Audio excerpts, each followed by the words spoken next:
এই ঐতিহাসিক মুহূর্তটাতে যখন আয়নাঘর পরিদর্শনে গেলেন প্রধান উপদেষ্টা, এই টিমে আপনি নাই কেন? সবার প্রশ্ন, এটা আপনার কাছে জানতে চাই। আমার বলেন 6 মাস পরে কেন ভিজিট? 6 মাস পরে কেন হয় না 1 মাস পর? এটার উত্তর কি হবে? এটার উত্তর কি হবে? এটা উত্তর একই। আমরা কোন শক্তির পিছনে কাজ করছি? এই উপদেষ্টারা কোন একটা শক্তির বলয়ের মধ্যে আছেন, যেটা ইকবাল করিম ভাই পরিষ্কার করে দিয়েছেন, যেটা খোলসা ছিল, রিউমার ছিল, ইকবাল করিম ভাই পরিষ্কার করে দিয়েছেন যে সেনাবাহিনীর যেটাকে আমরা বলছি ডিজিএফআই, এই ডিজিএফআই এই বিল্ডিং এর ভিতরেই রয়ের অফিস ছিল। এই কথাগুলো গুজব ছিল নাকি এটা সত্য ছিল? এগুলো জানতে চায় মানুষ, আমাদের কাছে জানতে। যখন আমি বলছি এই বিষয়টা নিয়ে আলোচনা হয়, আমি তাকে বলছি তাদেরকে, তোমরা কেন প্রতিবাদ করো না? কেন সাংবাদিককে এনে 7 তলায় বসে চা বিস্কুট খাওয়া সম্পূর্ণ ভিজিট করো না? কি এমন লুকোচুরি? তুমি কি আয়নাগর, যেটা আমরা শুনেছিলাম নেত্র নিউজের মাধ্যমে, নেত্র সাক্ষাৎকার দিয়েছিলেন আয়নাগর থেকে ফিরে আসা কর্নেল হাসিনুর রহমান, কিন্তু এই কর্নেল হাসিনুর রহমানকে আয়নাগর পরিদর্শন নিয়ে যাওয়া হয়নি, অথচ তার মাধ্যমে আমরা আয়নাগরের খবর পেয়েছিলাম প্রথমে। কেন কর্নেল হাসিনুরকে নেওয়া হয় নাই, এ বিষয়ে নিয়ে তিনি কিছু নতুন তথ্য ফাঁস করেছেন। তার সাথে ছিলেন টিটু রহমান, তিনি আলোচনা করেছেন এবং আয়নাগর নিয়ে দিয়েছেন আর নতুন কিছু তথ্য। আমরা কর্নেল হাসিনার সম্পূর্ণ আলোচনা শুনবো, এরপর বিস্তারিত কথা বলবো। কর্নেল হাসিনুরকে অবসরপ্রাপ্ত পরিদর্শন থেকে বাদ দেওয়া হয়েছে, মানে তাকে দেওয়া হয়নি। আমার দেখা মতে, আমার জানা মতে, আমি যতজনকে চিনি, আমি যতজনকে জানি, আমি সৌভাগ্যবান আজকে ওনার ইন্টারভিউ আমি নিচ্ছি। একজন দেশপ্রেমিক মানুষ, দেশপ্রেমিক বলতে যা বোঝায় তার মধ্যে উনি একজন জ্বলন্ত প্রমাণ। সেই দেশপ্রেমিক একজন মানুষের সাথে আজকে আমরা কথা বলতে চাই। আমি তাকে স্ক্রিনে আনছি। আসসালামু আলাইকুম হাসিনুর ভাই, কেমন আছেন আপনি? ওয়ালাইকুম আসসালাম, অনেক ভালো। আবু সাইদের বাংলা, আমি আসলে কৃতজ্ঞ ছাত্রদের কাছে সত্যি কৃতজ্ঞ। স্বাধীনভাবে চলতেছি, স্বাধীনভাবে কথা বলতেছি, এটাতে কত আনন্দ বোঝানো যাবে না। অশেষ ধন্যবাদ আপনাকে সবাইকে। আমরা কথা বলছি এবং আমরা মন খুলে কথা বলতে পারছি। অনেক ধন্যবাদ আপনাকে।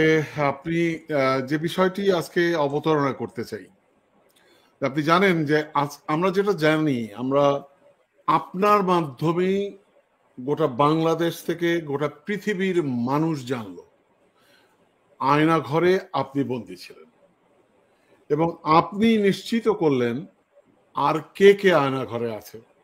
যাদেরকে আমরা মনে করছিলাম, এটা আপনার মুখ থেকে শুনতে চাই, যাদেরকে আমরা মনে করছিলাম গুম করা হয়েছে, তাদেরকে হয়তো আর ফিরে পাবো না।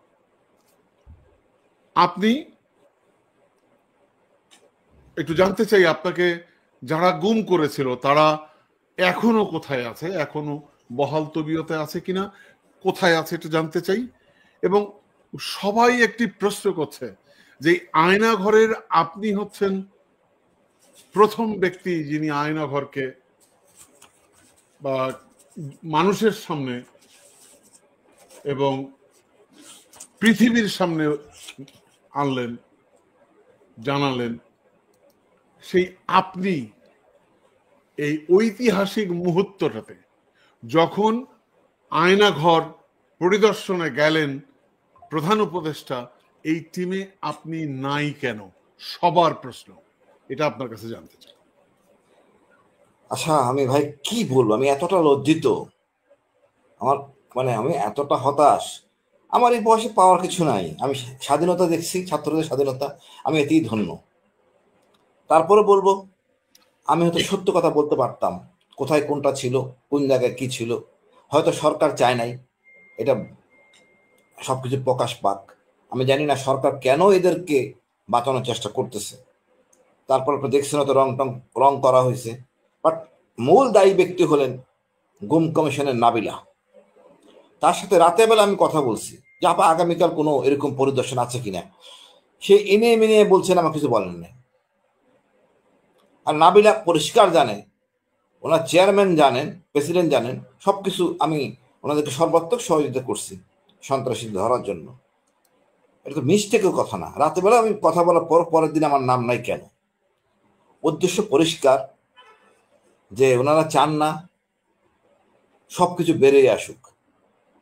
আমি তো জোর করে এই এগুলো নিয়ে লুকোচুরি করতে পারবো না। আপনি কি অপরাধ করছেন একটু ভাবার চিন্তা ভাবা উচিত দেশের। নাবিলা একটা মেয়ে মানুষ, আমি কতটুকু আর বলবো, সব চ্যানেলে বলতেই হচ্ছে, বাট কম করেই বলি। উনি গাদ্দারি না, আপনি মন খুলে বলুন, আপনি একদম সব কি বলেন। উনি ডেইলি স্টারের প্রোডাক্ট, জানা গেলাম, জানতে পারলাম উনি হলেন ডেইলি স্টারের প্রোডাক্ট এই গুম কমিশনে।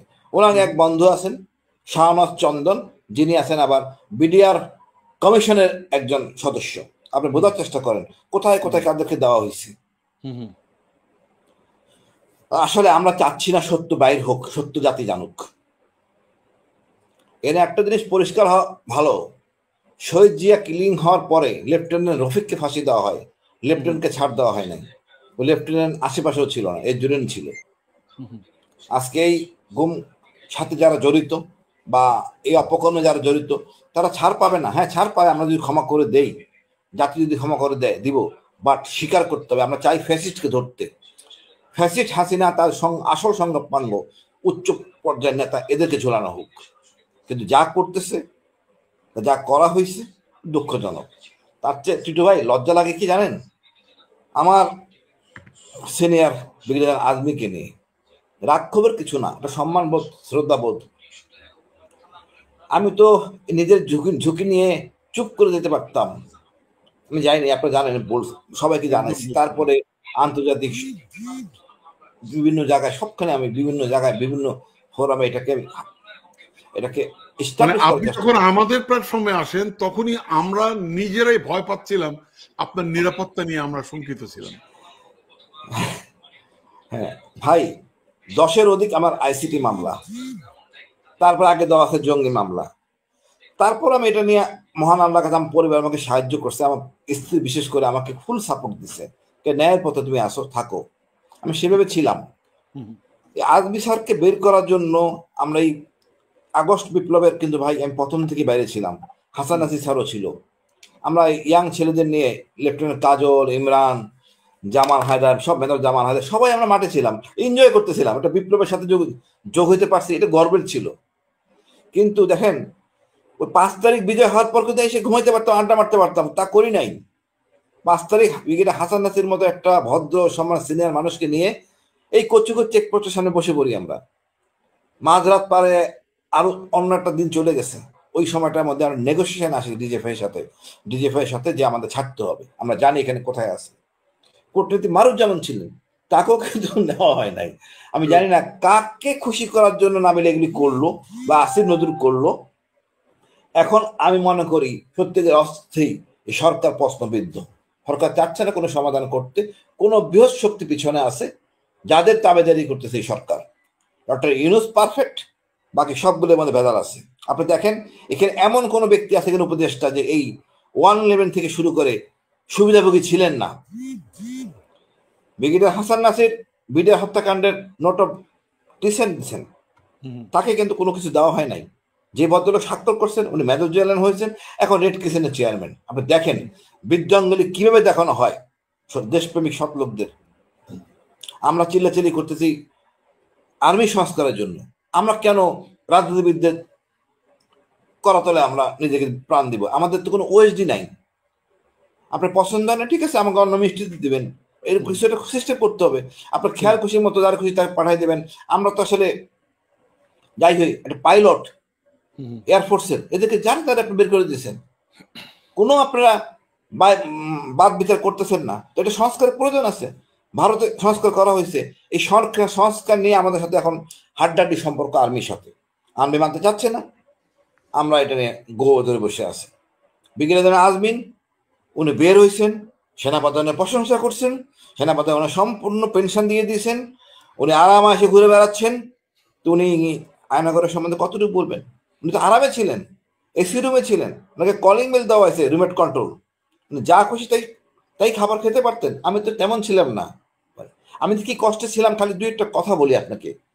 আমাদের বাথরুমটা ছিল 5 জনের জন্য একটা, ইনফ্যাক্ট অন্যান্য বাথরুমের লোকরা আমাদের এখানে আসতো। 1.5 ফুটের একটা গামছা ছিল, যার দাম হয়তো চলেছে 50 টাকা।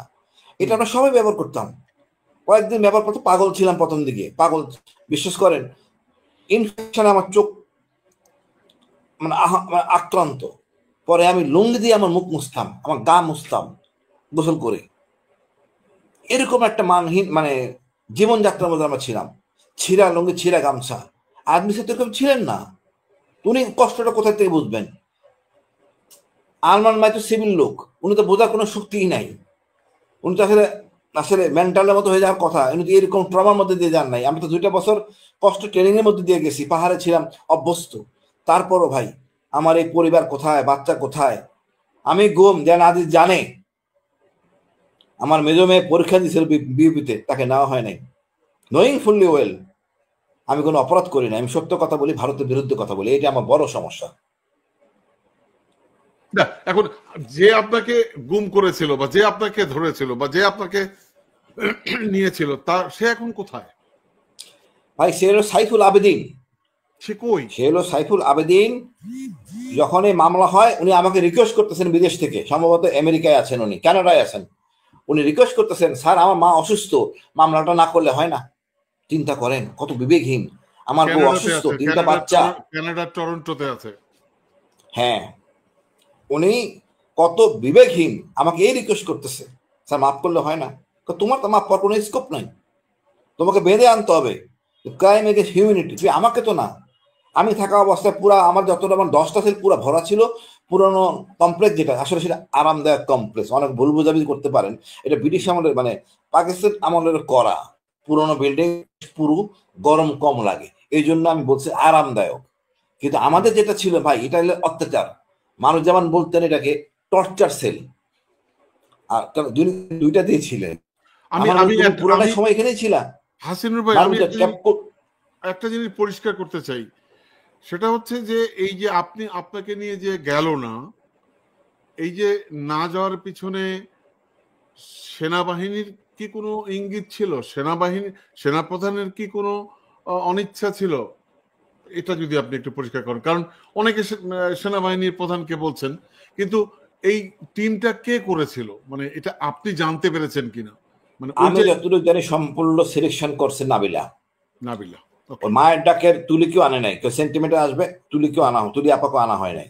এটা পরিকল্পিতভাবে করছে নাবিলা। তুলিকে না আনার পিছনে কারণটা বলছেন যে তাদেরকে সিলেকশন দেওয়া হয়েছে যারা হচ্ছে ভিকটিম, অথবা মানে ভিকটিম যারা, তারা।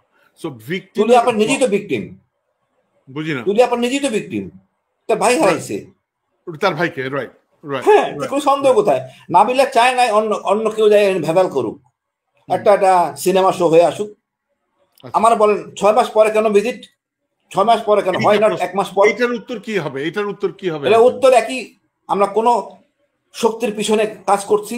এই উপদেষ্টারা কোন একটা শক্তির বলয়ের মধ্যে আছেন, যেটা ইকবাল করিম ভাই পরিষ্কার করে দিয়েছেন, যেটা খোলসা ছিল, রিউমার ছিল, ইকবাল করিম ভাই পরিষ্কার করে দিয়েছেন। আমরা কিন্তু পরাধীন হতে চাই না, ছাত্ররা পরিষ্কার। আমার মনে হয় এখনো সময় আছে, এনারা নিজেরা সংস্কার করুক, ন্যায় বিচার প্রতিষ্ঠিত করুক, দোষীদেরকে আইনের আওতায় দিক। এবং ওয়ারেন্ট জারি করার পরে একজনকেও তারা হ্যান্ড ওভার করে নাই সেনাবাহিনী।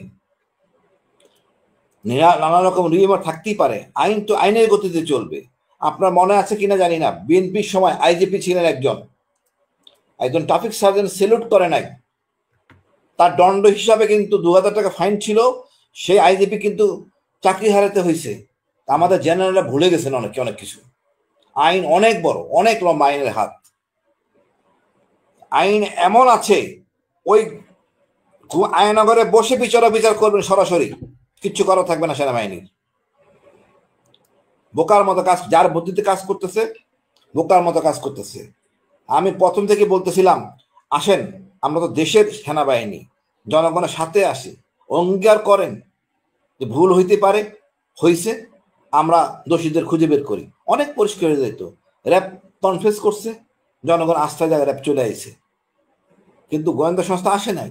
আমি রিকোয়েস্ট করছি যে তোমরা মায়ের ডাকাতকে আনো, এদের সাথে কথা বলো, গল্প করো, অনেক সমস্যা কেটে যাবে। তাহলে সমস্যা কাটাতে যাচ্ছে না। এই যে আপনি মনে করেন আমরা সংস্কার যাচ্ছি, সংস্কার সেনাবাহিনীর সামরিক আইন ভারতের সংস্কার হয়েছে, ওনারা যাচ্ছেন না। ওনারা মনে করছেন আইনের ঊর্ধ্বে। এখন তো আসলে মানে আমি কি বলবো, নিজেরা যদি এত বোকা হয় এই যুগে, আমি একটা উদাহরণ দিই ভাই, কিছু মনে করেন না। র্যাবে ছিল, ক্রসফায়ার কম বেশি হয়। র্যাবে 4 জন আইজিপি ছিলেন, তারা জানেনই না একটা ক্রসফায়ারের পরে এক্সিকিউটিভ ইনকোয়ারি পরে জুডিশিয়াল ইনকোয়ারি করতে হয়। যদি সাব ইন্সপেক্টর প্রমোটি, সে সব জানে। সেই জন্য আমারে বললাম কি বলেন এটা আমার ব্যাপার না, যদিও আমি জেএম নিয়ে ব্যস্ত। তারপর ওই আপনার কুমিল্লাতে একটা ইনসিডেন্ট করে মারামারির, তা বাবরকে আমি বলি, বাবর প্রথমে পাত্তা দেয় না। পরে বাবর একটা ল্যাংড়া খোরা লয়ারকে জিজ্ঞেস করে, তখন বলে হ্যাঁ করতে তো হবে, এক্সিকিউটিভ ইনকোয়ারি করার পর জুডিশিয়াল ইনকোয়ারি করতে হবে, নাহলে আপনার অফিসার জেলে যাবে। তো দেখেন, জ্ঞানের কোনো শেষ নাই। আমরা মনে করি আমি সব বুঝি, সেনাবাহিনীর বড় সমস্যা হলো এনারা সব বোঝে, বাকি সিভিলিয়ার কিচ্ছু বোঝে না। এটাই সেনাবাহিনীর মূল সমস্যা। আমাদের শিক্ষা হয় নাই ভাই। জেনারেল লতিফ ছিলেন ডিজে ভাই, সিগন্যাল কোর, উনি অভিনীরকে অস্ত্র দিয়েছিলেন, তারপরে কিন্তু রিমান্ড খাটছেন, অনেকদিন খেটেছেন রিমান্ড এবং অপমানিত হয়েছে। জেনারেল হারুন জেলে গেছেন, আমরা সংস্কার হই নাই, সংস্কার হতে চাই নাই। এবং আজকে যে ভুলটা করতেছে, ওনাদের অবর্তমানে বিচার হবে। এবং এই আইসিটি মামলা, ক্রাইম এগেইনস্ট হিউম্যানিটি, যে দেশে যান সেখানে ধরে আনা হবে। এখন জোড়াতালে দিয়ে কতটুকু করবেন আমি জানি না। আপনারা সারেন্ডারও করেন নাই, ক্ষমাও করেন নাই। আমি কি বলবো, কিছু বলার নাই। মানে লেখাপড়া, আমরা সামরিক বিজ্ঞানে হয়তো সামরিক বিষয়ে জ্ঞানী হতে পারি, আইনের বিষয়ে আমরা অনেক। আমাদের সেনাবাহিনী ডুবায় আমাদের একটা জ্যাক ব্রাঞ্চ আছে, জ্যাক ব্রাঞ্চ, এটা হলো অনর্থক ব্রাঞ্চ। এই ব্রাঞ্চের কোনো দরকার নাই, এটা হামেশাই উজিরে খামাকা, দেখে বলে উজিরে খামাকা। এই ব্রাঞ্চের জন্য যত অনিয়ম হয়, যেন আমার কোর্ট মার্শাল করছে ভাই, আমার এই যে মোবাইল ফোনে কথোপকথন, আপনি মোবাইল ফোন কথোপকথন তো এভিডেন্স অ্যাক্টে আনতেই পারবেন না, আপনি এটাকে আলামত হিসেবে আনতে পারবেন না। ওনারা হাতে লিখছেন, এটাকে লিখে এটাকে সাবমিট করছে, এই কথা বলছে হাসিন। তা আমি বিডিআর ম্যাসাকারের পরে, তারপরে আপনার মনে করেন এই খালেদাকে ক্যান্টনমেন্টে বের করে দেওয়ার পরে শেখ হাসিনাকে তো বলার কথা না, মাননীয় প্রধানমন্ত্রী বলার তো পৌঁছতে আসে না। আমি উচ্চারণ ছিল খারাপ শব্দ দিয়ে। এখন ওই খারাপ শব্দগুলি লেখে নাই, বাট আমার বিপ্লবী ভাষায় আমি কথা বলতাম। তা আপনি কোন হিসাবে আমার মোবাইল ফোন ট্র্যাক করলেন? আপনার ট্র্যাক করতে গেলে অনুমতি নিতে হবে স্বরাষ্ট্র মন্ত্রণালয়ের প্রধান স্বরাষ্ট্রমন্ত্রী, এবং সময়, কাল, টেলিফোন নাম্বার সহ সেটা সাবমিট করতে হবে। আমার সেটা গোয়েন্দা কাজের জন্য না, ফৌজদারি এভিডেন্স অ্যাক্টে চলে না। বলার পরও জ্যাক ব্রাঞ্চ আমলে নেয় নাই, তো বিচারপতি ছিলেন গোপালগঞ্জের ব্রিগেডিয়ার জেনারেল। আচ্ছা, আমার তদন্ত করছে গোপালগঞ্জের। সুতরাং এরা কি সেনাবাহিনী দেখে নাই? মানে লজ্জার কোনো সীমা নাই। আমি পরিষ্কার করে বলতেছি, আমার সাক্ষী দিতে আইছে একজন হুজুর, তৎকালীন ওই সময় আমরা জেএমবি নিয়ে খুব ট্রাভেলে ছিলাম, আসলে আমরা কিছুই বুঝতাম না। সে ভদ্রলোক বলে আমাকে নিম্নাঙ্গে অনেক অত্যাচার করছে 2 মাস 23 দিন। জিয়াউল হাসানকে কিছুই করে নাই, একদম কোর্টে বলছে লিখিত। এরপরে তো ইদানিং একটা মামলা হলো নতুন করে গম কমিশন থেকে আইসিটিতে, সোহেল চৌধুরী, তাকে 7 মাস টর্চার করছে খালি বলার জন্য তুই খালি সিগনেচার করবি। কর্নেল হাসিন তোদেরকে বিদ্রোহ করতে বলছে, বিপ্লব করতে বলছে, অদ্ভুতন করতে বলছে। জিয়াউল হাসান ওই মানে বিষয়টা এরকম যে একটা কাল্পনিক বিষয়কে কেন্দ্র করে আপনার উপরে এটা করা হয়েছে। মানে ওই যে ভাই, আমি রয়ের কথা শুনি নাই, এক্স্যাক্টলি হাসিনা বিরুদ্ধে বেচাকার নিয়ে কথা বলছি, রয়ের এগেনস্টে গেছে, খালেদাদের বিরুদ্ধে কেন তুমি বের করে দিবা। এই ভদ্র মহিলা 40 বছর যাবত এখানে থাকেন, উনি একজন সেক্টর কমান্ডারের স্ত্রী, স্বাধীনতার ঘোষকের স্ত্রী, অনেক কিছু ভাই, ওনাকে মায়ের সমান, ওনাকে এইভাবে বের করা যায় না। তারপর অপমানিত করা হয়েছে পরবর্তীতে। আপনি অবাক হবেন, বিশ্বাস হতে করবেন কিনা জানি না, আমাকে যারা ডিজেফের লোক ছিল তারা জানে, আমাকে ছাড়ার আগে বার্গেনিং পয়েন্ট চলতেছিল। আমি জানি শেখ হাসিনার অনুমতি ছাড়া আমাকে ছাড়া হবে না, সুতরাং আমি একটু মোড়ামুড়ি করি। তা আমাকে বলতেছিল আমাদের নেত্রী ভারতের বিপক্ষের লোক, এন্টি ইন্ডিয়ান, স্বাধীনতা ঘোষকের কন্যা। আমি স্বাধীনতা ঘোষক কে? আমি একদম ছালি মেরে ধরি, বঙ্গবন্ধু। কিসের বঙ্গবন্ধু? আমি তো জানি জেনারেল মতিন উপদেষ্টা, আপনি চিনেন হয়তো উপদেষ্টা জেনারেল মতিন, উনি প্রকাশ্যে বলছেন 96-এ, উনি 22শে মার্চ 1971 সালে উনি গিয়েছিলেন বঙ্গবন্ধুর বাসায়, তৎকালীন এমপি, পরবর্তীতে প্রেসিডেন্ট জিল্লুর রহমান তাকে নিয়ে গেছেন। উনিও কিশোরগঞ্জের তো কিশোরগঞ্জের ক্যাপ্টেন, বাট উনি ছিলেন আর্টিলারি জিল্লুর রহমান মানে যিনি রাষ্ট্রপতি হয়েছিলেন। হ্যাঁ হ্যাঁ হ্যাঁ। তো উনি ক্যাপ্টেন মতিন মানে জেনারেল মতিন উপদেষ্টা ছিলেন, উনি সাথে করে নিয়ে যান। উনি নিজের স্মৃতিচারণ করতে গিয়ে উনি বলেন, তো এই বলাটা বলতে চাচ্ছেন এই কারণে যে বঙ্গবন্ধুর সাথে উনি পরিচিত। তো বঙ্গবন্ধু বললেন, স্যার আমি কি করবো, আমার তো ইউনিট করাচিতে, আমি আর্টিলারি অফিসার, বাংলাদেশে যেগুলি আছে সবাই তো ইনফেন্ট্রি, আমার সাথে তো স্যার এখানে কোথাও যাওয়ার স্কোপ না, আমি কি করব। বঙ্গবন্ধু ওনাকে 22 তারিখ বলেন, কারো কথা শুনবে না, টিকিট কেটে করাচি চলে যাও, আমি তোমার ওয়েলফেয়ার, আমরা তোমাদের ওয়েলফেয়ার দেখবো, আমরা ক্ষমতায় আসবো। 22 তারিখে যে এই ঘটনা হয়, উনি কিভাবে ঘোষণা দেন আমার বলেন, ঘোষক হয়। উনি প্রকাশ্যে বলছে, আমারে বলেন নাই, প্রকাশ্যে ইবিএস সেন্টারে বলেন। আর এটি সত্য, জোর করে আমাদেরকে মুখস্থ করানো হয়েছে, সেনাবাহিনী জেনারেলের মুখস্থ করছেন, এটাই রেকর্ড পাওয়া।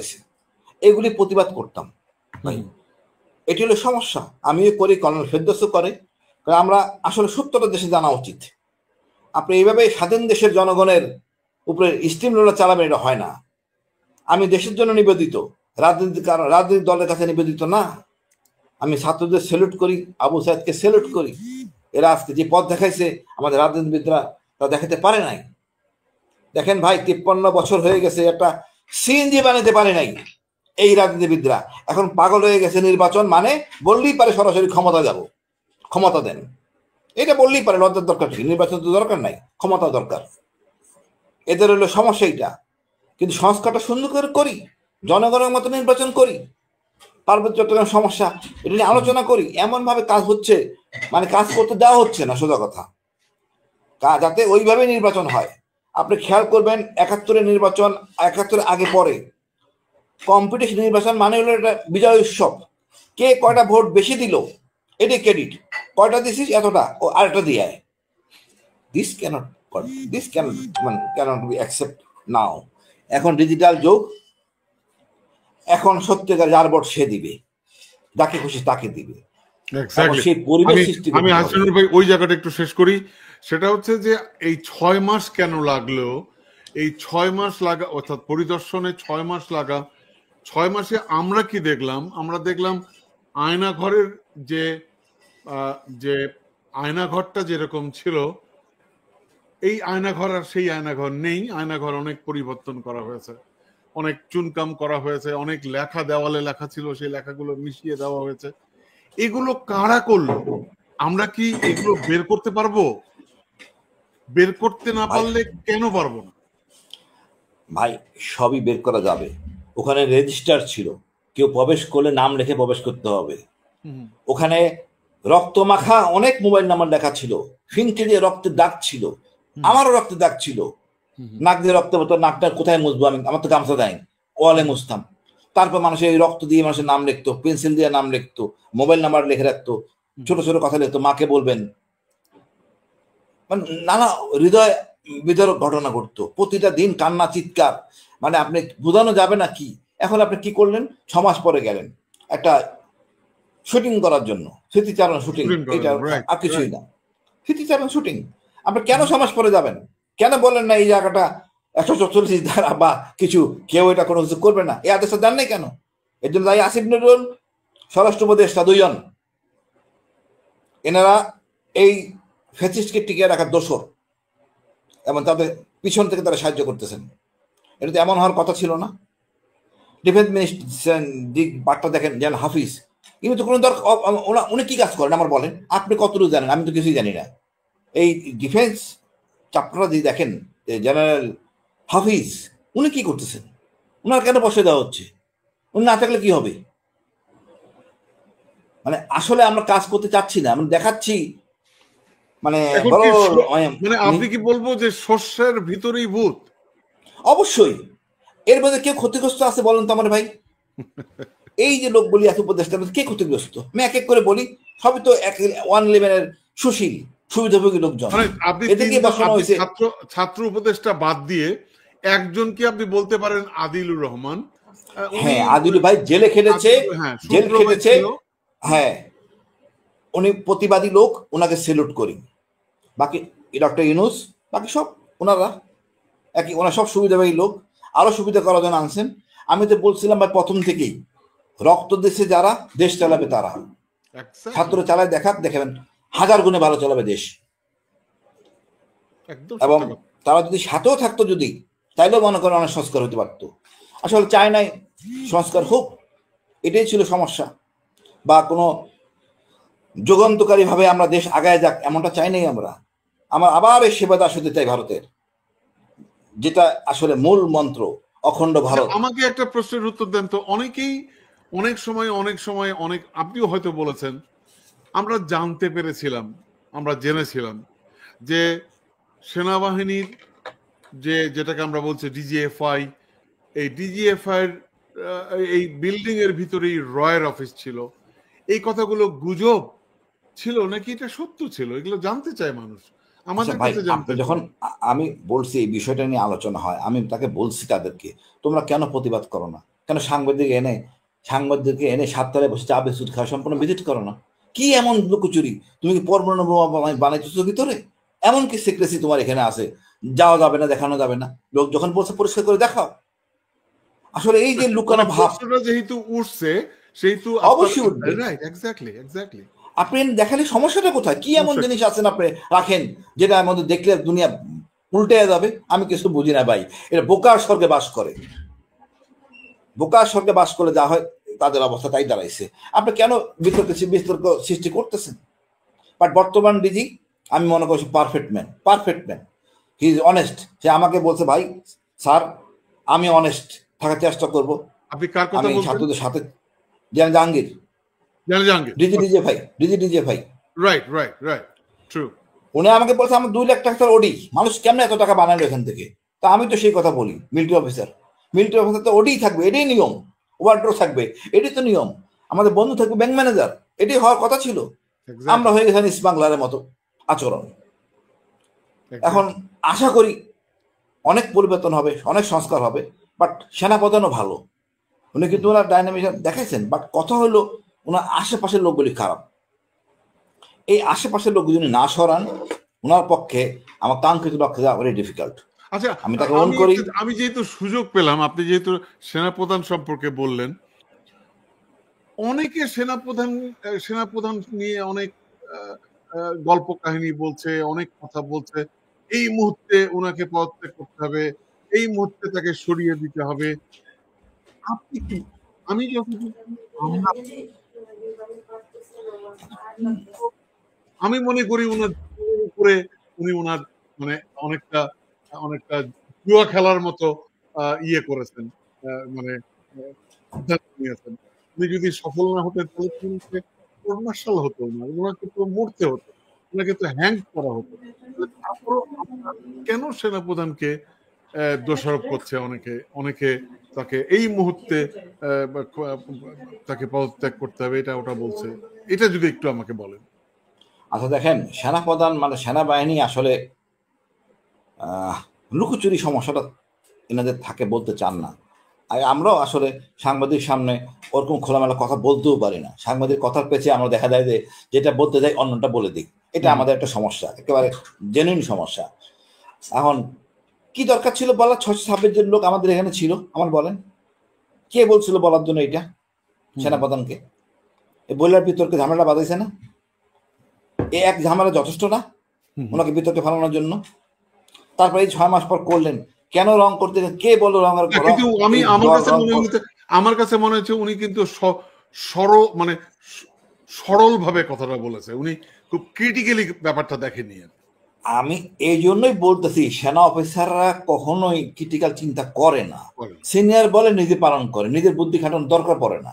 বাট সাংবাদিককে যখন বলবেন তখন কিন্তু আপনাকে কেয়ারফুল হতে হবে। আপনি উল্টা পাল্টা লাইনে ফরম্যাটে বাইরে যেতে পারবেন না। যাই হোক, আমি বলবো যে তারপর আমার আস্থা আছে, বাট সমস্যা করতে তার সহযোগীরা ফরম্যাট থেকে বেরোতে পারতেছেন না, নিয়ম কানুন থেকে বেরোতে পারতেছেন না। একটা ভাই বলি, আমরা তো দেশের জন্য নিবেদিত। রাজনীতিবিদরা 15 বছর ধরে আমাদের নিষ্পেষিত করছে, প্রায় 500+ অফিসারকে তারা ফায়ার করছে। এখন এই অফিসারদের ফায়ার করছে যেই আইনের বলে, যেই নিয়মের ব্যত্যয়ের জন্য, সেটা সংশোধন করা উচিত। এখন সময় হয়েছে। এরপরে যদি বিএনপি ক্ষমতা আসে, সেনাপ্রধান যে বিপদে পড়বেন না তার কি নিশ্চয়তা আছে? এক্স্যাক্টলি। তাহলে আমার প্রশ্ন, সেনাপ্রধান আপনি যেটা বলছেন তা চতুর্পাশে অনেকে আছে হ্যাঁ। যারা যারা এগুলোকে আফোর্ড করছে, তাহলে সেনাপ্রধান কি এটা বুঝছে না? আপনি তো যেহেতু বুঝছেন, সেনাপ্রধান বুঝছে না? ও উনি কেন ব্যবস্থা সেনাপ্রধানকে নিচ্ছেন? আমার জুনিয়র, আমি ওরা চিনি, জানি, সহজ সরল এবং একটু ধীর প্রকৃতির, ঠান্ডা মেজাজের, আচ্ছা আচ্ছা, এবং এই অফিসার ভালো, কিন্তু ওনার সহযোগীরা দুষ্ট। দুষ্ট। ওনার সহযোগীরা সব দুষ্ট। সবগুলি নিয়ম কি আপনি দেখেন, এই যে আমরা টার্কি সিরিয়াল দেখি, কোনো একটা ঘটনার পর সন্দেহবাদন কাকে রাখা যায় না, এটাই নিয়ম। রাখতে পারবেন না, পুরো ফরম্যাট চেঞ্জ করতে হবে, এটাই নিয়ম। True. এখন কি হচ্ছে, আপনি যতই বলেন চেইন অফ কমান্ড, মার্কেট কি হলো, যতই বলেন চেইন অফ কমান্ড বা কিছু, আসলে সবসময় সেটা কাজ করে না। এই যে গুম খুন হয়েছে, কোনোটাকে চেইন কমান্ড মেনে হয়েছে? অনেক অফিসার যারা জড়িত না ভাই, ফেসে যাচ্ছে, সে জানেই না। আমাদের আপা সরাসরি কথা বলছে ক্লিয়ারের সাথে, র্যাবের সিওর সাথে কথা বলছে, র্যাবের এডিজি অফ জানে না। এই দায়িত্ব কে নিবে? এই দায়িত্ব কে নিবে? বিকজ আমরা সিস্টেমটাকে নষ্ট করে ফেলছি, সেনাবাহিনী বা চেইন অফ কমান্ড। আর এই রাজনীতিবিদরা আমাদের দেশটাকে ধ্বংস করছে। দেশের যত দেখবেন সন্ত্রাসী সব রাজনীতিবিদ, তাদের অনুসারী। এবং আমাদের যদি রাজনীতিবিদরা সংস্কার না হয়, দেশ সংস্কার হবে না। তারপর দলের সংস্কার। এখন আমি আসলে কি মানে, সেনাপ্রধানের প্রতি আমার খুব দুঃখ হয়। লোকজন এত কথা বলে, আমার নিজের গায়েও তো লাগে। আমি তো এই বাহিনীর লোক, True. আমি তো এই বাহিনী, অন্তত কিছু না হোক, যতই অন্যায় করুক, আমার প্রতি অনেক অন্যায় হয়েছে সেনাবাহিনী থেকে। আমি তো এই বাহিনীর জন্য সৎ ছিলাম, আমি সৎ আছি, সৎ থাকবো। আমার চাওয়া পাওয়া খুব কম ভাই, আমি জাস্ট পাঙ্গাস মাছ খাই, আলহামদুলিল্লাহ। বাট কথা হলো, এর জন্য আমার সহানুভূতি লাগে, কষ্ট লাগে। এই দুষ্ট লোকদের আইডেন্টিফাই করতে কিন্তু পারতেছে উনি না। তাহলে ব্যবস্থা নিচ্ছেন না কেন? উনি তাহলে ব্যবস্থা নিচ্ছেন না কেন? আসলে সবকিছু তো ওনার ঘরের দায়বদ্ধতায় উপরে পড়ে ছিল। যাচ্ছে। এখন আমি আসলে কি বলবো আপনাকে, ইভেন আমি একটা বড় সমস্যা আইডেন্টিফাই করি, দ্যাট ইজ ট্রু। ডিজিডিজিএফআই আমার সেনাপ্রধানের একটা বিরাট গ্যাপ আছে। গ্যাপ আছে। অনেক সিনিয়র সেনাপ্রধান, ডিজিডিজিএফআই জুনিয়র, যেটা কখনো হয় নাই বাংলাদেশ সেনাবাহিনীতে। হয়তো দুজনের মধ্যে একটা ভাবে আদান প্রদান, কথাবার্তা ঠিক মতো কমফোর্টেবলি বলতে পারে না, আড্ডা মারতে পারে না। আড্ডা না বললে তো মনের কথা বলা যায় না, বলা যায় না। ভবিষ্যৎ নিয়ে আলোচনা করা যায় না। ওয়ান টু ওয়ান কথা বলবে, এই জিনিসটা হচ্ছে সেনাপ্রধানেরই হয়তো আগে আসা উচিত। কিন্তু আমার কাছে ডিজিএফআই কে খুব ফরওয়ার্ড থিঙ্কিং মনে হয়েছে। আমার কাছে মনে হয়েছে উনি একটা সংস্কার চান, উনি একটা মানে কি বলবো, মানে একটা পরিবর্তন চান। এটা আমার কাছে মনে হয়েছে তার কথাবার্তা। উনি চাচ্ছেন সংস্কার করতে আগে ডিজিডিজিএফআই কে। অনেক ভুল ত্রুটি হয়েছে, কোনো রাখবো না। এটা নতুন একটা চার্টার অফ ডিজিডিজিএফআই থাকবে, এটা গুড, মানে ভালো একটা পদক্ষেপ। মানে আমি বলতেছি, তথ্যের আদান প্রদানের জন্য সেনাপ্রধান অনেক সিনিয়র হয়ে গেছেন, অথবা সেনাপ্রধান উচিত কমিউনিকেশন গ্যাপ হয়ে যাচ্ছে।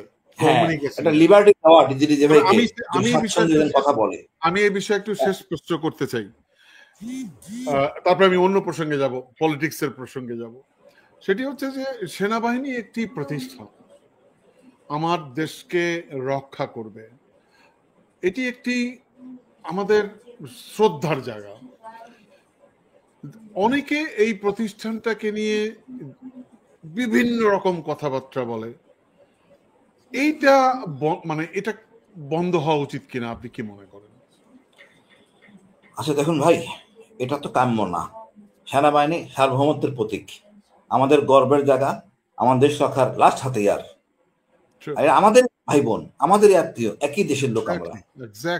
এখানে তো মানে মানে কোনো নেগেটিভ মন্তব্য, কোনো অবকাশ নাই। আমি সাজেস্ট করতে পারি ভাই, এটা করো, আবার বলবো করো, না করলে আবার বলবো করো, এটাই তো উচিত। আমরা স্লোগান দিব, এটা করেন, এটা করেন, বাট আমি কখনোই সেনাবাহিনীকে ডিফেম করার অধিকার রাখি না। আফল করতে হবে। এই জন্যই বলতেছি, আমি তাকে যেটা সত্যিকার, আমি যেটা মানে ফাইন্ডিং যেটা পাই, মানে ফাইন টিউনিং এর মধ্যে যে সমস্যাটা, যে ডিজিডিজিএফআই এন্ড সেনাপ্রধানের মধ্যে দূরত্ব অনেক। এটা সেনাবাহিনীর প্রধানের উচিত একটা লিবার্টি দেওয়া তাকে, মানে সব সময় স্বাচ্ছন্দ্যে কথা বলা আছে না, বড় ভাই অনেক সময় আপন করে নেয়, এই জিনিসটা তার করতে হবে। এটা করলে মনে হয় কোনো গ্যাপ থাকবে না, কোনো সমস্যা থাকবে না, আর দুষ্ট লোকগুলি ভিতরে ঢুকতে পারবে না। এক্স্যাক্টলি। অনেক ধন্যবাদ আপনাকে। আমি পরবর্তী প্রসঙ্গে যাই। আপনি নিশ্চয়ই জানেন, আচ্ছা ঠিক আছে, জাতিসংঘ একটি রিপোর্ট প্রেস করেছে, যেই রিপোর্টটি কিন্তু খুবই সিগনিফিক্যান্ট, এবং শুধু রিপোর্ট না, একটা জিনিস আপনি দেখুন, আয়নাঘর পরিদর্শন এবং একই দিনে কে বলে জাতিসংঘের রিপোর্ট পাবলিশ, এটি একটি সিগনিফিকেন্ট টাইমিং। সো এখন প্রশ্ন হচ্ছে যে এই রিপোর্টের প্রেক্ষিতে আমরা যা দেখলাম এবং স্বয়ং কে বলে প্রধান উপদেষ্টা বলছেন যে আওয়ামী লীগ দেশে একটি আইয়ামে জাহালিয়া, সেই বর্বর যুগের শাসন নিয়ে গিয়েছিল আমাদের, এবং রিপোর্টে যেগুলো উল্লেখ আছে এগুলো ভয়াবহ। আপনার কাছে কি মনে হয় এর পরেও, এই রিপোর্টের পরে আওয়ামী লীগের, অর্থাৎ শেখ হাসিনার কথা যদি আমি বলি, শেখ হাসিনা আর বাংলাদেশের রাজনীতিতে কখনো ফিরতে পারবে, অথবা এই রিপোর্টের পরে আওয়ামী লীগের রাজনীতি বাংলাদেশের জন্য সহজ হবে? আপনার মন্তব্য দেন। আমি মনে হয় রিপোর্ট ছাড়াই জনগণ কিন্তু সব বুঝে জানে, একটা সার্টিফিকেট পাওয়া গেল যে সত্যিকারই একটা ফ্যাসিস্ট। এবং কতটা ফ্যাসিস্ট আপনি ভাবেন, মানে আমি তো, উনি তো দিচ্ছেন রিপোর্ট, ভেরি গুড, কিন্তু কথা হলো আমরা কৃতজ্ঞ জাতিসংঘের কাছে, জাতি হিসাবে আমরা কৃতজ্ঞ তার কাছে, নিপীড়িত মুসলিম জনগণ জাতিসংঘের কাছে কৃতজ্ঞ যে অ্যাটলিস্ট ফ্যাসিস্টকে আইডেন্টিফাই করছে, এবং তারপরে যে দণ্ডগুলি আরোপ করা হয়েছে এতটা দেশে যেতে পারবেন না, আমরা আসলে শুক্রিয়া মহান আল্লাহর কাছে শুক্রিয়া। আপনি দেখেন আমার বাসায় আমার গুম করে নিয়ে গেছে ডিজিএফআই, আমার বাসায় তারপর কি আসা উচিত ছিল পুলিশের যে আমার বাসায় অতিরিক্ত অস্ত্র আছে, অর্থাৎ আমার পরিবারকে হেনস্থ করার জন্য? আইমিয়া জাহিলিয়া কেন বলবেন না? এটা কি যথেষ্ট না? আমার পরিবার ডাইনে বামে যেখানে সেখানে যাচ্ছে আমার খোঁজে, তারা আসতেছে আমার বাসায়, অস্ত্র আছে কিনা অতিরিক্ত। পুলিশ অফিসারের মধ্যে মানবতা ছিল, সাব ইন্সপেক্টর মনির পল্লবী থানার, সে কিন্তু করেনি, আমার বউর সাথে কথা বলে চলে গেছে, বাট সামওয়ান গাইডেড হিম, যে তার সিদ্দিকী মেবি ডিজিএফআই, যে আরো চাপে রাখো, আরো চাপে রাখো। এখন দেখেন এই তারে সিদ্দিকী গং এরা কি করে নেই বাংলাদেশে। এক্স্যাক্টলি। মানে এখন আমরা চাই আইসিটি যেন ঠিক মতো কাজ করতে পারে, এখানে যেন বাধা না দেয়, এখানে যেন আমরা কাজ, এখানে যেন ন্যায় বিচার পাই, যোগ্য বিচারক আছেন, যোগ্য আইনজীবী আছেন, আমরা চাই এখানে ন্যায় বিচার। আমার গুম খুনের উপর কোনো আস্থা নাই, এনারা সমস্যা সৃষ্টি করতেছেন, ওনারা জিজ্ঞাসা করতেছেন যে আপনার সাক্ষী কই যে আপনি গুম হয়েছেন। এখন দেখেন ভাই, একজন লোককে ধাপ করে ধরে নিয়ে গাড়িতে উঠে নিয়ে গেল, ও তো সাক্ষী খুঁজবে চোখ বন্ধ করে? আর এইসব প্রশ্ন করে এইসব উদ্ভট লোকজন এখানে কিছু আছে, তারা এ করতে সাক্ষী পাবে? এইটা হলো সমস্যা। এই লোক নিঃস্ব হয়ে গেছে, আমি নিজে দেখছি অনেক লোক কাঁদতেছিলেন রান্নাঘরের ভিতরে, বিশেষ করে আমার পাশের মধ্যে কয়েকজন ছিলেন, তাদেরকে নিঃস্ব করে দেওয়া হয়েছে টাকা পয়সা নিয়ে। এবং সবচেয়ে মজার জিনিস হলো যে আপনাকে নিজেরই এখন মামলা করতে হবে। আমার মামলাটা কে করবে আমার বলেন তো? আমি যে একটা গরিব নিশ্চয়ই গেলাম, মামলাটা করবো কোথায়? ঢাকা শহরে আসবো, থাকবো কোথায়? খাওয়া দাওয়া, আমার উপার্জন বন্ধ। একটা কি একটা প্ল্যাটফর্ম দেওয়া যায় না, সাপোর্টের শেল্টার, যে তারা ক্ষতিগ্রস্ত, তোমরা জেলার পর্যায়ে এই জায়গায় ইনভেস্টেড হও, সংশ্লিষ্ট থানা জানে গুম হয়েছে, দেন তাকে একটা সাপোর্ট দেন যে ঢাকায় এসে যেন মামলাটা করতে পারে, লয়ার সেট করে দেন। কোনো উদ্যোগ নাই। দোষটা কার? এর দোষটা তো আইন উপদেষ্টার, এমন স্বরাষ্ট্র উপদেষ্টার। এটা অনৈতিক। স্বাধীন দেশে যদি আপনি এত জুলুমের পরে যদি আপনি না গায়ে আসেন, তাহলে কিসের আপনার বিপ্লব হইল? আমি তো অসমাপ্ত বিপ্লব আরো করতে হবে। এই বিপ্লবে আমরা ছাত্র, আমরা অফিসারও থাকবো সাথে। এবার কঠিন বিপ্লব হবে, কাউকে আমরা ছাড় দেবো না, সিরিয়ার মতো করবো দরকার হলে, বাট আমরা কোনো প্রশ্রয় দেব না। আমি যে কথাটা বললাম, আমি এমন অনেককে জানি নিঃস্ব হয়ে গেছেন, তার 50% আসতেছেন হ্যাঁ আমি গুম হয়েছিলাম। এখন আসতে যে প্রতিবন্ধকতা সৃষ্টি হচ্ছে, যে কোথায় সে থাকবে, কার কাছে যোগাযোগ করবে, আমি কয়জনকে সাপোর্ট দিব? আমার বাসায় এনে রাখছি আমি 2 জনকে, তা আমি কয়জনকে রাখবো ভাই? আমার তো একটা পরিবার আছে, তাকে আবার সাথে করে নিয়ে যাইতে হয়, মামলা করতে আবার বোঝাইতে হয়, আবার গোপনীয়তা রক্ষা করতে হয়। এইভাবে তো আসলে রিয়েলি ডিফিকাল্ট। এটা তো আইন উপদেষ্টা করার কথা, স্বরাষ্ট্র উপদেষ্টার কথা, স্বরাষ্ট্র মন্ত্রণালয়ের দায়িত্ব। কোনো উদ্যোগ নাই। এই বুড়া লোকগুলো আনছেন, খালি খালি বেতন দিচ্ছেন, কোনো কাজ করে নাই। তবে সত্যিকার অর্থে দেশটা সংস্কার করতে চাইতো ভাই, আমি সত্য কথা বলি যে আপনি প্রতিটা থানার মেট্রোপলিটন সিটির 100 ইয়াং ছেলে নেন, ম্যাট্রিক পাস, ওইখানকার স্কুলে পাস করা ছেলে, কোনো অন্যায় হবে না। তারা জানে কে ডাকাত, কে চোর, কে মাদক, কি কালোবাজার, কে অসৎ, কোনো অপরাধ হবে না। আমরা চাই না আসলে অপরাধ মুক্ত হইতে, এই জন্যই সমস্যা। এবং প্রতিটা দেশ, প্রতিটা থানা উপজেলা সঠিক হয়ে যাবে, ওই লোক ওই জায়গায় থাকবে, ওইখানে রিটায়ারমেন্টে যাবে। তার নৈতিকতা প্রশ্নে কোনো সন্তান চাবে না তার বাবা ঘুষখোর, এটা শুনুক। এটা আমাদের মূল্যবোধের জায়গা, এই মূল্যবোধের জায়গাটা কাজে লাগাই। আমি এটা পুলিশকে সাহায্য করি যে সেখানে তার নিজের বেতনের পয়সাটা সম্পূর্ণটাতে বাড়িতে আনতে পারে। আমি তা করতেছি না তো। আমি গোপালগঞ্জের পুলিশ বা দিনাজপুর পুলিশকে নিয়ে এসেছি ঢাকায়, তো ঢাকার ও বাড়ি ভাড়া খরচ আছে না, একটা সংসার খরচ, তাকে তো তার বেতনে চলতে দেন, ওই সুবিধা করে দেন। যেমন সেনাবাহিনীতে ঘুষটা নাই কেন, দরকার পড়ে না কেন? তার খরচ করার জায়গা নাই, ক্যান্টনমেন্টে থাকে, টিভি দেখে, খেলাধুলা করে, ছুটি পায়, বাড়িতে যায়, খরচ করে চলে আসে, তার টাকা কোনো লস নাই। বাট পুলিশে সেটা হচ্ছে না, প্রতিদিন সে ডিউটি যাচ্ছে, চা খেতে হচ্ছে, সিগারেট খেতে হইতেছে, অসৎ স্বাভাবিকভাবেই তার অতিরিক্ত পয়সা কেউ দিলে খায়।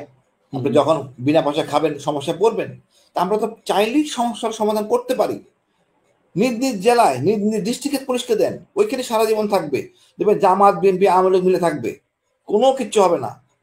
আমরা পুলিশকে সেবক দেখতে চাই, ডিজেফিকে আতঙ্ক জায়গায় দেখতে চাই না, আস্থা জায়গায় দেখতে চাই।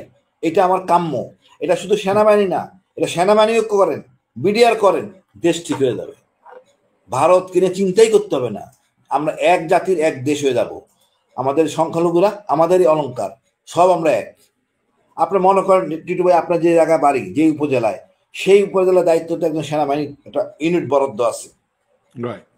ওই এলাকার যদি সেনাবাহিনী ওইখানে থাকে, ওই ক্যান্টনমেন্টে, নিকটতম ক্যান্টনমেন্ট থাকে, আর বিডিআর সেম সেম পুলিশ, আপনি কিভাবে উন্নয়ন না হয়ে পারে বলুন তো আমাকে? আমরা বলি যে লোকাল গভর্নমেন্ট, এটি তো লোকাল গভর্নমেন্ট। আমাদের পুলিশ বিডিআর সব একসাথে আসি, রিটায়ার লোকরা আসি একসাথে। আমার প্রজন্ম ভেরিফিকেশন দরকার নাই, এখন ভেরিফিকেশন মানে হলো 2000 টাকা পুলিশকে দাও, এটা হচ্ছে কালচার, কিছুই লাগবে না তো। আমরা চাচ্ছি না আসলে সংস্কার করতে, আমরা চাচ্ছি আসলে। অনেক ধন্যবাদ আপনাকে। আপনি যেহেতু সংস্কারের কথা বললেন, এটা নিয়ে এই মতামত নিয়ে আপনি শেষ করতে চাই আজকের আয়োজন। 1 মিনিটের মধ্যে শেষ করব। আমি আপনার কাছে জানতে চাই যে এই যে সংস্কারের কথা আপনি বললেন, সংস্কারের কথা ছাত্ররা বলছে, ছাত্র জনতা বলছে, এই আন্দোলনে 2000-এর উপরে মানুষ আত্মহুতি দিয়েছে, 3-4 হাজার মানুষ তাদের অঙ্গ হারিয়েছে। এখন প্রশ্ন হচ্ছে যে আমরা সংস্কার করতে চাই নাকি নির্বাচনে যেতে চাই? এ ব্যাপারে আপনি একটু বলবেন, কোনটি জরুরি আগে? আমি অনুষ্ঠান শেষ করব। ভাই, নির্বাচন না, সরাসরি বলেন ক্ষমতায় যেতে চাই। এটাই সবচেয়ে ছোট সংকট, আর বেশি বলবো না। আমার আরেকদিন সময় দিবেন, এই সার্বভৌমত্ব নিয়ে আমি একটু গুছিয়ে বলবো আপনাকে। এটা যদি কেউ মানে, দেশের কোনো সমস্যা থাকবে না। তারপর বাংলাদেশের সবার জন্য একটাই কথা ভাই, সত্য কথা বলি, কোনো সমস্যা হবে না, দেশ ঠিক। ধন্যবাদ ভাই, ভালো থাকবেন। অনেক ধন্যবাদ, আরো কথা হবে আপনার সাথে। অশেষ ধন্যবাদ ভাই, আসসালামু আলাইকুম। দর্শক, এই ছিল আমাদের আজকের আয়োজন। আমরা একজন বীর দেশপ্রেমিক সেনাবাহিনীর সদস্যের সাথে কথা বললাম। আমরা দেশটার জন্য সংগ্রাম করেছি, আত্মহুতি দিয়েছি। ছাত্র জনতা বুকের তাজা রক্ত দিয়েছে। হাজার হাজার ছাত্র জনতা তাদের অঙ্গ হানি হয়েছে। আমরা তারপরও যদি আমাদের শুভ বুদ্ধির উদয় না হয়, তারপরও যদি আমরা দেশটাকে গঠন করতে ঐক্যবদ্ধ না হই, এক জায়গায় এসে না দাঁড়াই, তাহলে আমাদের কপালে শনি ছাড়া আর কিছু। ভালো থাকবেন দর্শক, সুস্থ থাকবেন। আবারও কথা হবে আগামী। এ পর্যন্ত কর্নেল হাসিনের কথা শুনেছেন, কথা শুনে বুঝতে পেরেছেন তাকে কেন আসলে নেওয়া হয়নি। তো তার আলোচনা শুনে আপনি মন্তব্য করবেন। তো আমার ব্যক্তিগত মতামত হচ্ছে, কর্নেল হাসিনদেরকে কিনা যায় না, ব্রিগেডিয়ার নাসিরকে কিনা যায় না। তাদেরকে কিনে না যাওয়ার কারণে, অথবা তাদেরকে কিছু একটা ভালো বোঝানো যায় না, কারণ তারা যারা বাস্তব সত্য দেখেছেন সেটাই তারা প্রকাশ করবেন। এই জন্য হয়তো তাদেরকে নেওয়া হয়নি আয়নাগরে, কারণ তারা বেশি কথা বলবেন, তারা হয়তো বেশি কিছু দেখিয়ে ফেলবেন। এখানে হয়তো একটা নির্দিষ্টতা ছিল যে এগুলো দেখাইতে পারবেন, এগুলো দেখাইতে পারবেন না। এজন্যই এদেরকে নেওয়া হয়েছে, আজমিকে নেওয়া হয়েছে কারণ তারা খুব ভদ্র নম্র, তাদেরকে হয়তো বা সেটা বুঝিয়ে বাজিয়ে নেওয়া হয়েছে, কারণ তাদেরকে না নিলে আবার অন্যরকম দেখা যায়। কিন্তু কর্নেল হাসিনকে নেওয়া অত্যন্ত জরুরি ছিল এবং গুরুত্বপূর্ণ ছিল। তিনি গেলে হয়তো বা আমরা আরও বেশি কিছু জানতে পারতাম, তিনি যদি থাকতেন তাহলে হয়তো আমরা আরও কিছু জানতে পারতাম, কিন্তু আমাদেরকে সেখান থেকে বিরত রাখা হয়েছে। আর বিরত রাখার উদ্দেশ্য একটা, আমরা দেখেছি আয়নাঘর সংস্কার করা হয়েছে, প্লাস্টার করা হয়েছে, ফ্যান লাগানো হয়েছে। আয়নাঘর তো ভাই ফ্যান নাই, আয়নাঘরে অ্যাডজাস্ট কিচ্ছু ছিল না। তো এগুলো লাগালো কে? এগুলো লাগাইছে তারা যারা হাজিরা নির্দেশে আয়নাঘরে কাজ করেছে, তারা তার নিজেদের শাস্তি কমানোর জন্য, নিজেদের অপরাধ কমানোর জন্য তারা এই কাজগুলো করেছে। এটাই কিন্তু স্বাভাবিক। যাই হোক, আমরা বিচার চাই যারা এই আয়নাঘরে জড়িত ছিল। শেষ পর্যন্ত আমরা শেষ পর্যন্ত এটা বলবো, তাদের বিচার নিশ্চিত করেন, তাহলে দেশের মানুষ অনেক খুশি হবে।